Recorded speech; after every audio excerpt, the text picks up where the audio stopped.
Testimony is set to pick back up tomorrow morning in the trial of Jimmy Wilson, a 73-year-old man accused of fatally shooting James Walsh on his porch during the summer of 2020. After a jury of 4 men and 8 women was selected this morning, opening statements began, and then witnesses were called in Wilson's trial this afternoon.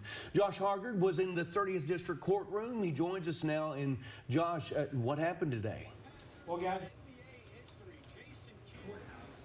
we see here the scene of what was a lot more chaotic back in 2020 when James Walsh was fatally shot on the front porch of his duplex. It looked a lot different then.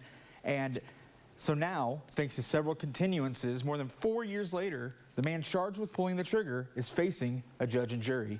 Proceedings began with opening statements from the prosecution and the defense. Assistant DA Joe Vichek telling the jury that the evidence will prove that Wilson fatally shot Walsh beyond a reasonable doubt. And Wilson's defense attorney, Leanne Marsh, urging jurors to hold the state to that burden of proof.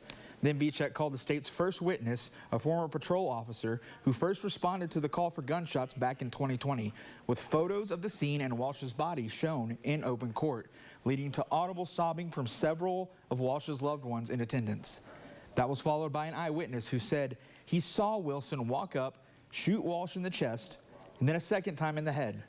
Surveillance footage was played, and while it seemed to corroborate the eyewitness testimony, Wilson's defense pointed out that the footage was from far away, making it difficult to identify anyone in that video, adding that the witness had no way of seeing whether or not Walsh drew some kind of weapon first, noting that the items that could be used as a weapon were shown in the photos taken by police that night.